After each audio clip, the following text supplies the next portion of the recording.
A clan of oracles and seers, these mages see what few others dare to see. Their sorcery is a peculiar breed, utilizing sex, drugs, and music to transcend beyond their physical form. This is the Cult of Ecstasy.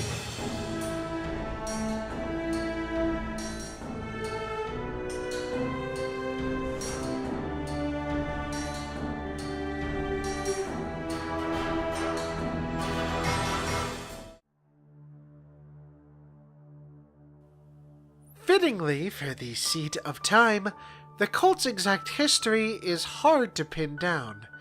The earliest examples of divination through ecstatic rituals trace back to Dionysian cults in ancient Greece. Worshippers of Dionysus, like the Maenads, became deliberately intoxicated in order to open their bodies to possession by Dionysus. Unfortunately, the Maenads were also really into human sacrifice, so most Dionysian cults were outlawed by the Roman Senate in the early 100s BC. Like almost all of the magical traditions, ecstatic mages were largely independent until a smaller sect made attempts to unite them under a single order. In this case, these efforts were led by a Persian mage named Shazar the Seer. While wandering the desert with his three acolytes, Acrides, Tali, and Kalas, Shazar received a vision that warned him of the death of all magic. At this time, the technocracy had just formed and wasn't quite the globe-spanning conspiracy it is today, so most mages simply left them alone.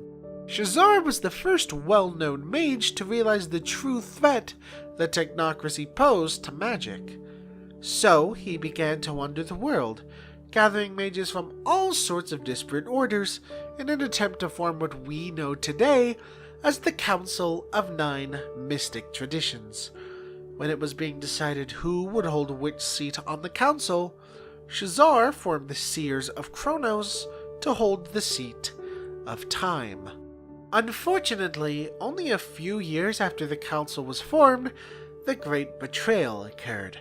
For those of you who don't remember, the Great Betrayal saw the first Cabal sold out to the technocracy by Halel Teomim, the representative of the Silificati, who originally held the seat of matter. Shazar's apprentice Acrides represented the seers within the Cabal, and was accused of aiding Halel in his betrayal due to their close friendship. Shamed and defamed by the council, Shazar and his acolytes disappeared into the unknown, though not before publishing the Code of Ananda, the manifesto of the Seers of Kronos. Despite the disappearance of their founders, the Seers carried on under the guidance of Shazar's remaining students, Tali and Kalas. The 1800s were a difficult time for the Seers, as British colonialism took away their greatest strongholds in India, and Victorian-era conservatism made it more difficult to practice their forms of magic. Around this time, the tradition rebranded themselves as the Cult of Bacchus, and fought back against those who would oppress them, which was a significant change from the pacifist philosophy the cult previously practiced. This led to infighting between the younger and older members of the cult, which only ended when Shazar himself appeared before the tradition and reminded them that, first and foremost, their goal was to better the lives of others, not fight for their own agendas. Like the Maenads, a worship of life and all of its creatures had devolved into mindless slaughter. He personally rebranded the tradition as the Cult of Ecstasy as a reminder of what their ultimate goal should be. The early 20th century was a time of excess and cheer, but also a time of looming evil and darkness. The cult, masters of seeing the future, were often forced to watch the horrible things happening, as well as the horrible things that would happen, and do nothing. Aside from the 50s and 60s and the rise of the hippie movement, the 20th century as a whole was a bad time to be one of the ecstatics.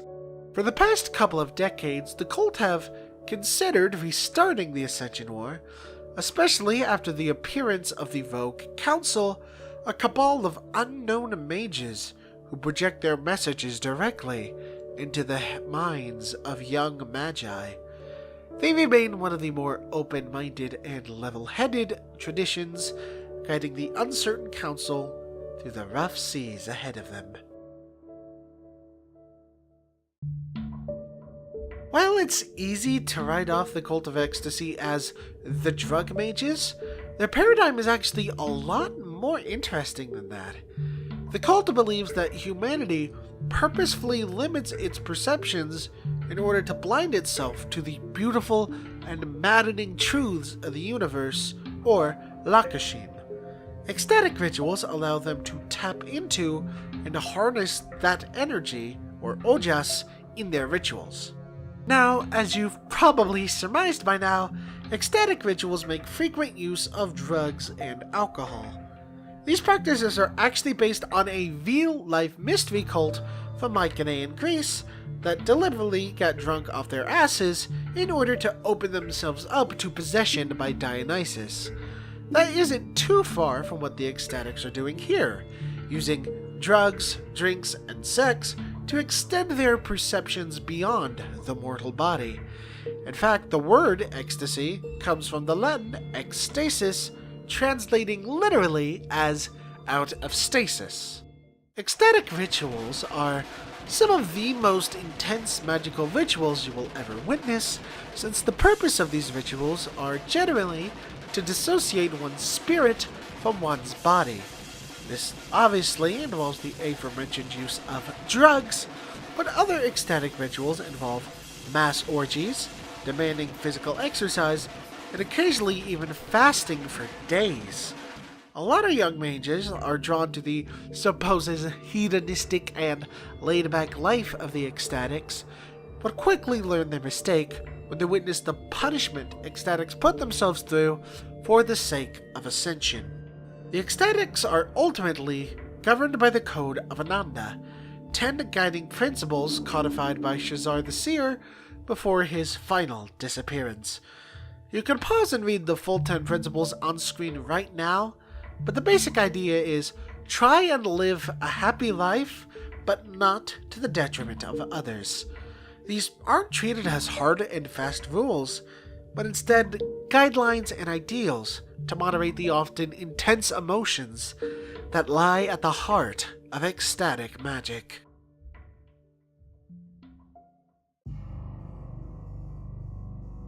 As a tradition that puts emphasis on freedom and pushing boundaries, the Cult of Ecstasy doesn't have any real hierarchy to speak of.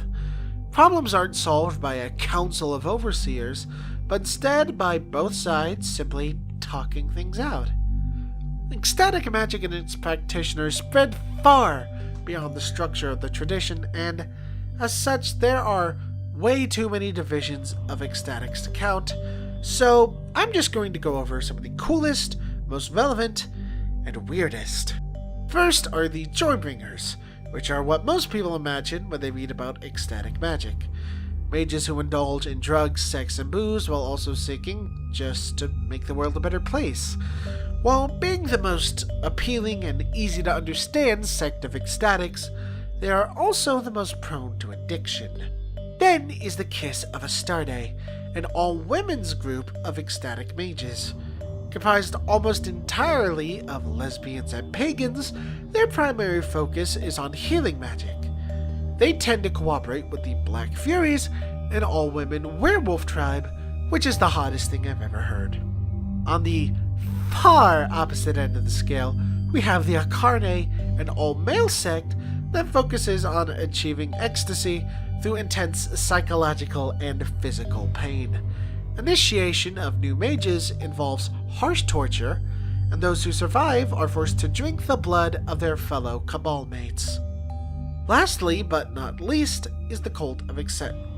Last, but definitely not least, is the Cult of Acceptance, a largely political faction that focuses on influencing the mortal world to make practicing ecstaticism easier, legalizing marijuana, better sex ed, and encouraging teenagers and young adults to get into the arts are examples of how the Cult of Acceptance seeks to pave the way for, well, acceptance. And that concludes this video on the Cult of Ecstasy. Next time we are going to look at the genres. Thank you all so much for watching. If you like this video, don't forget there's a button for that. And please be sure to subscribe if you want to see more content from me. As always, there are a bunch of cool rewards you can earn by becoming a patron, including access to my video schedule, videos a day early, and being able to add videos directly to my schedule yourself. But of course, none of that is strictly necessary. Liking my videos, commenting on them, and sharing them with friends are still great ways to support me. As always, my name is Lily, and I will see you lovely people later.